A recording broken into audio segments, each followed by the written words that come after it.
Bismillahirrahmanirrahim. Assalamualaikum warahmatullahi wabarakatuh. Waalaikumsalam. Alhamdulillahirrabbilalamin. Wassalatu wassalamu ala asyrofil anbiya'i wal mursalin wa ala alihi wa sahbihi ajmain. Asyhadu an la ilaha illallah wa asyhadu anna Muhammadan abduhu wa rasuluh. Allahumma shalli ala sayyidina Muhammad wa ala alihi wa sahbihi ajmain. Alhamdulillah, puji syukur kita panjatkan kehadirat Allah Subhanahu wa taala, di mana pada pagi hari ini kita masih diberikan kesehatan, kesempatan sehingga dapat hadir dalam acara bincang santai. Salawat dan salam pada junjungan kita Nabiullah Muhammad sallallahu alaihi wasallam. Allahumma shalli ala sallam. Sahabat Kemenak Toli TV yang berbahagia dan di mana saja berada, dalam acara bincang santai ini kita akan bahas atau bincang-bincang, yaitu menjaga, atau judulnya menjaga pergaulan seorang remaja di era modern. Namun sebelum kita bahas masalah ini, di hadapan kita telah hadir seorang narasumber yang pada kesempatan ini beliau adalah Kepala Seksi Pendidikan Agama Islam pada kantor Kementerian Agama Kabupaten Toli. Assalamualaikum warahmatullahi wabarakatuh. Waalaikumsalam warahmatullahi wabarakatuh. Alhamdulillah sehat. Sehat ya. Baik, sebelum kita lanjut, saya perkenalkan dulu bahwa beliau ini adalah Kepala Seksi Pendidikan Agama Islam, yaitu Bapak Salam P. Daeng Marino, SPDI MPDI. Sahabat Kemenak Toli TV yang berbahagia, tentunya kita melihat fenomena yang sekarang ini tentunya berakibat pada pergaulan remaja. Olehnya itu, kira-kira menurut Bapak, cara tepat menjaga pergaulan seseorang remaja di era modern ini? Ya, terima kasih. Assalamualaikum warahmatullahi wabarakatuh. Waalaikumsalam warahmatullahi wabarakatuh. Alhamdulillah wa syukurillah. Haula wala quwata illa billah. Dari tema yang diangkat adalah pergaulan bebas di kalangan remaja ya. Saya kira begini, untuk berbicara masalah remaja, ini sangat buat kita adalah polemik yang sangat luar biasa bagi remaja, karena remaja itu adalah yang pertama adalah generasi bangsa yang masih rentan dengan mudahnya dalam terjerumus dalam hal-hal yang sifatnya pengaruh. Jadi remaja ini saya kira perlu memang sangat kita harapkan untuk bicara lebih tegas bahwa mencegah mereka untuk tidak melakukan hal-hal yang menyimpang dari aturan-aturan yang ada di masyarakat. Saya kira ini sangat penting. Niatan tadi adalah cara mencegah ya, mencegah. Cara mencegah. Jadi beberapa hal yang kita saksikan ini di kalangan remaja mungkin terkait dengan misalnya minum-minuman keras, Ya. kemudian narkoba, Ya. ya, seperti itu. Bahkan lebih fatal lagi kalau terkait dengan seks bebas. Ya, seks bebas. Ini sudah terjadi banyak di kalangan remaja. Ya. Inilah yang saya maksud adalah polemik bagi kita semuanya. Remaja ini sangat-sangat memprihatinkan. Iya, iya. Dengan kondisi lain juga, untuk mencari cara mencegahnya, ini tentunya kita melihat dulu apa yang menyebabkan mereka bisa melakukan hal-hal seperti itu. Iya, iya. Nah, terkait dengan itu, ada beberapa hal yang mungkin bisa saya jelaskan terkait dengan pengaruh-pengaruh yang menyebabkan para remaja itu bisa terlibat hal-hal seperti itu. Saya kira kita juga tidak menafikan ke mereka bahwa remaja ini yang rentan melakukan hal-hal seperti itu, kuncinya juga dari beberapa hal yang mempengaruhi mereka untuk bisa melakukan. Nah, seperti dengan adanya era globalisasi ini yang begitu meluasnya jaringan internet, baik media sosial maupun media cetak maupun media elektronik yang begitu canggih, begitu maju. Saya kira ini adalah pengaruh-pengaruh besar yang menyebabkan para remaja ini bisa terjerumus ke hal-hal yang seperti itu. Saya cuma bisa garis bawahi, mungkin kita bisa mencegahnya beberapa hal terkait dengan pengaruh itu. Yang pertama, bagi para remaja itu diharapkan untuk bisa melakukan cara bergaulnya itu, misalnya seorang teman. Teman itu bisa tepat dia memilih atau selektif dalam memilih teman. Jadi teman ini adalah pengaruh besar bagi kita untuk bisa menyebabkan kita dalam melakukan hal-hal yang menyimpang dari aturan masyarakat itu. Misalnya kalau seorang teman yang mungkin kita sudah tahu indikasinya, sahabat yang sudah kita tahu indikasinya bahwa teman ini seperti ini pergaulannya, maka dari situ kita bisa cegah bahwa janganlah, jauhilah berteman atau bersahabat dengan teman-teman yang seperti itu. Nah, saya kira itu hal salah satunya. Yang keduanya ini adalah ada komitmen dalam diri remaja itu bahwa dia tidak akan melakukan hal itu, apapun pengaruhnya. Apapun pengaruhnya itu, remaja itu dia berkomitmen bahwa saya generasi penerus bangsa ke depan. Saya ini adalah dari orang tua adalah harapannya orang tua. Maka dari itu saya harus menjaga diri saya. Jadi komitmen inilah yang harus melekat pada diri para remaja, bahwa dia tidak akan terpengaruh dengan hal-hal buruk apapun yang terjadi dengan dia. Jadi saya kira ini dua hal ini dan masih banyak lain. Kita bisa mengingatkan ke anak-anak kita, para remaja, sebelum melakukan hal-hal seperti itu, tentunya dia harus melirik dari mana dia, dari mana asalnya. Orang tua, dari kalangan orang tua misalnya.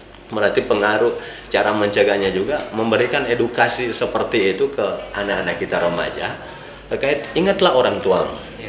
Jadi ingatlah orang tuamu. Kalau Anda melakukan hal-hal buruk yang menyimpang dari ini, maka ingat orang tuamu. Akibatnya adalah ke orang tua. Jadi ke orang tua, jadi para remaja kita berikan edukasi, kita berikan semacam pemahaman ke mereka bahwa jika Anda melakukan hal begini, maka bukan cuma merusak diri Anda, tetapi juga pada orang tua sendiri. Jadi ini dari menjaga pergaulan. Bagaimana menurut Bapak ya? Ini peran tokoh masyarakat, tokoh agama ya, untuk memberikan pemahaman kepada remaja bahwa hal-hal yang kurang baik itu tidak boleh dilakukan. Ya, saya kira begini. Semua kita ini adalah narasumber yang bisa memberikan penguatan atau harapan ke anak-anak remaja kita, memberikan pembelajaran ke mereka untuk bisa menghindari hal-hal yang demikian. Nah, kalau kita mengambil pendekatan agama, tentunya yang kita libatkan ini adalah orang-orang yang berkecimpung di bidang itu. Kita di lembaga Kementerian Agama, kita memiliki lembaga pendidikan yang punya kapasitas untuk membenahi atau mendidik, membina remaja kita itu ke ranah itu. Misalnya di madrasah. Ya. Nah, di madrasah itu termasuk dari bagian untuk cara mencegah hal-hal itu. Nah, kemudian ada di bagiannya kita juga terkait para dai. Para dai yang bisa memberikan edukasi ke anak-anak remaja, juga di misalnya di rumah ibadah juga punya kapasitas untuk begitu. Misalnya membentuk organisasi kecil seperti Rismah. Nah, mereka ini cara lebih, saya pikir lebih baik kita lakukan itu, lebih efektif kita lakukan dengan memberikan kegiatan-kegiatan atau hal-hal yang positif kepada remaja. Jadi selalu mereka dibuatkan semacam kegiatan yang membuat mereka itu lupa dengan hal-hal seperti itu. Jadi mereka tidak banyak memikirkan hal-hal yang sifatnya foya-foya, kemudian sifatnya pergaulan yang bebas, yang bahkan meniru kejadian-kejadian di luar sana. Nah, kita terus jaga itu, kita terus jaga. Yang paling penting adalah lingkungannya sendiri, lingkungan dari keluarga itu. Ya, saya kira ya seperti itulah. Saya kira menarik sekali ini untuk membahas ini karena cukup banyak hal-hal yang perlu kita lakukan dengan itu terkait dengan pengaruh maupun cara mencegah untuk remaja ini tidak terlibat dengan hal-hal yang menyimpang dari seperti itu. Bagaimana Pak menurut Bapak?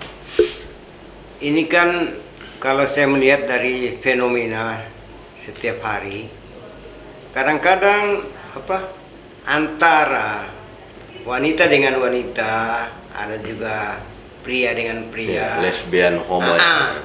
Ini kadang-kadang saya prihatin Pak. Ya, kadang-kadang saya jalan-jalan itu mulai dari jam 5, itu kadang-kadang mereka itu di wilayah-wilayah yang memang kurang terpantau lah, berdua-duaan. Ya, kadang-kadang saya tegur. Ini sesama jenis ya? Ya, sesama jenis. Sesama jenis ini. Terus terang saja. Ini kadang-kadang saya dapat ini di daerah tempat saya tinggal. Saya kadang-kadang saya tegur. Kenapa sampai begitu? Kadang-kadang mereka bilang, oh, kita ini tidak apa. Hal yang biasa. Ya, hal yang biasa saja ya. Jadi bagaimana ini Pak? Mencari jalan solusinya. Saya kira itu tadi ya, kalau saya menyikapi ini hal yang fenomenal buat kita. Jangankan yang sejenis ya, yang berlawanan jenis saja, antara ada hadirnya seorang laki-laki dengan perempuan, itu masih kita pandang tabu ketika itu tidak diikat dengan jalinan suatu pernikahan, hubungan yang sakral antara misalnya.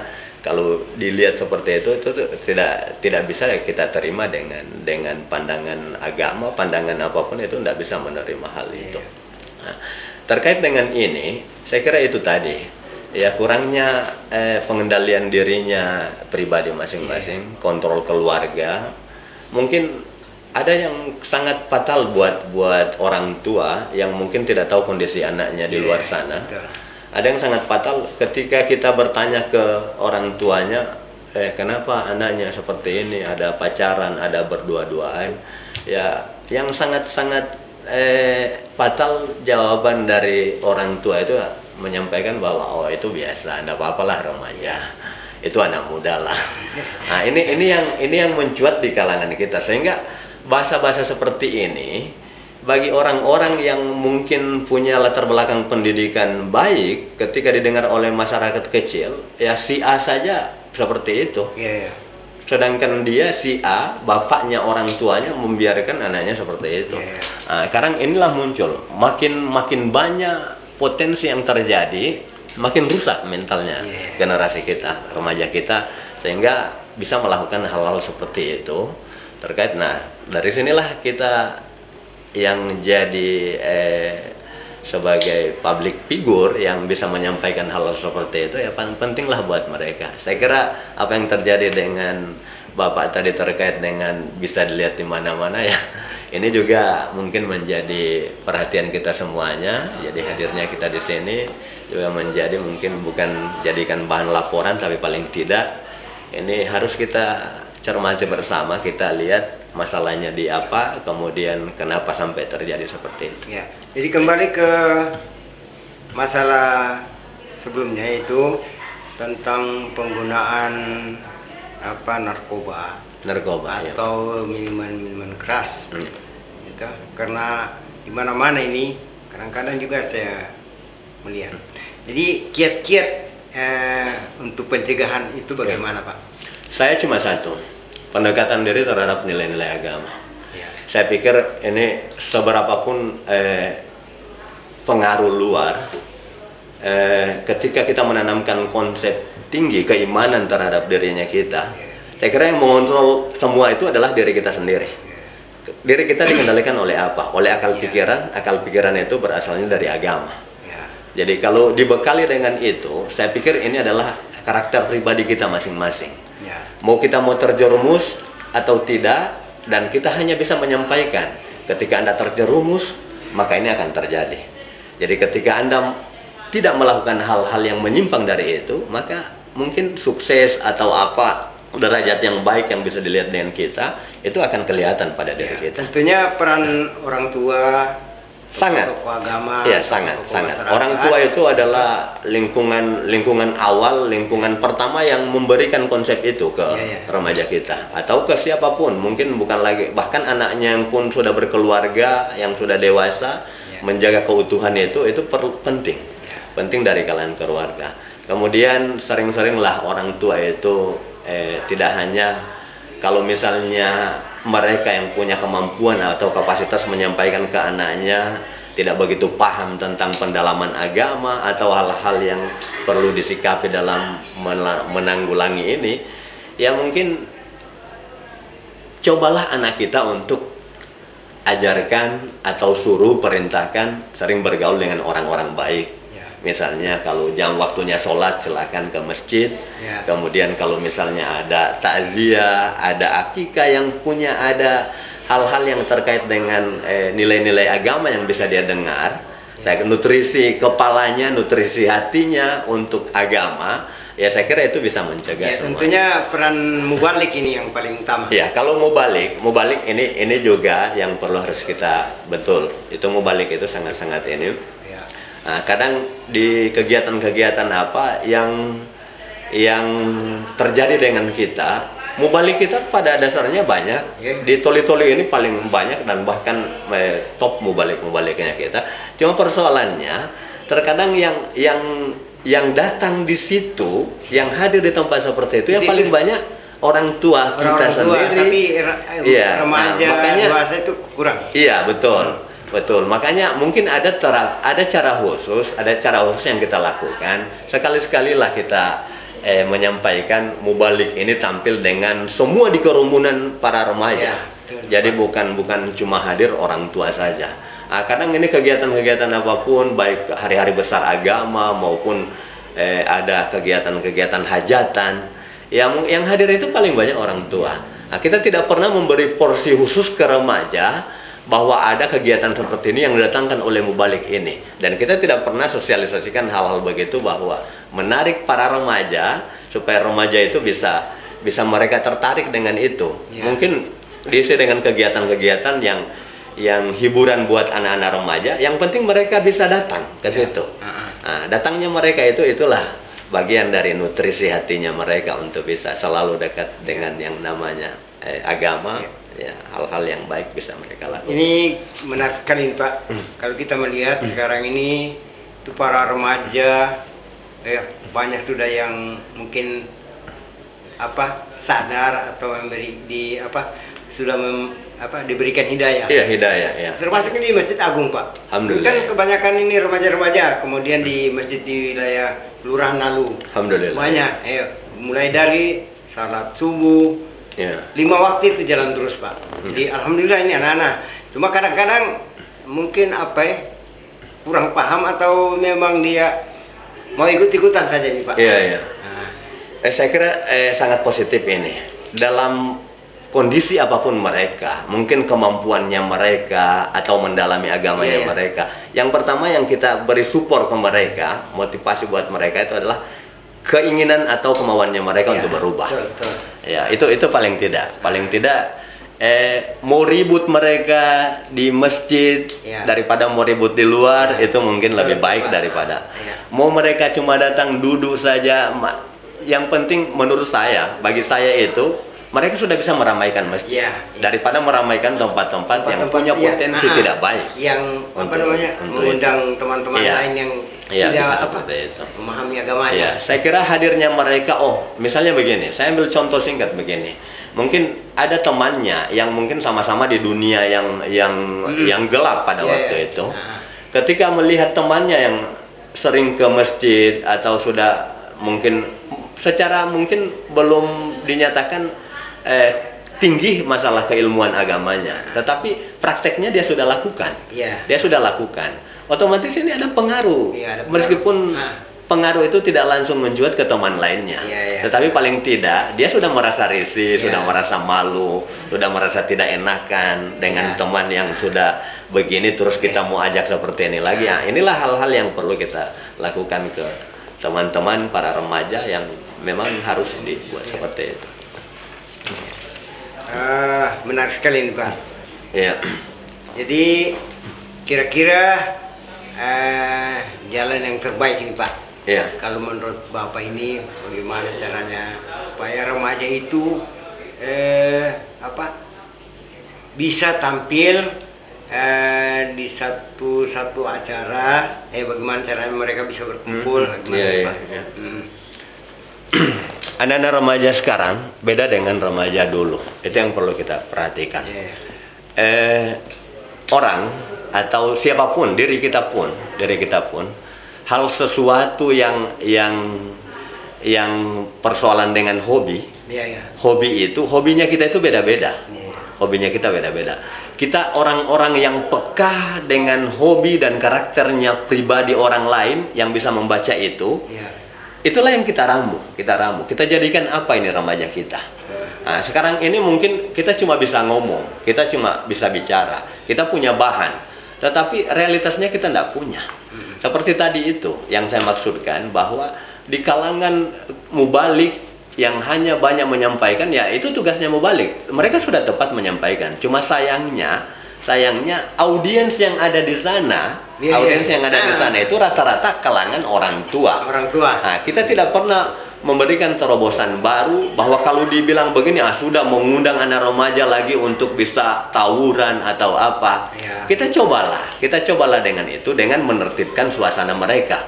Misalnya dalam kegiatan kegiatan hiburan, tapi hiburannya positif. Iya, yang positif. Ya, mungkin hiburannya tidak asal ngeband, tidak asal acak-acakan dengan hiburan mengundang mereka untuk melakukan hal-hal yang maksiat.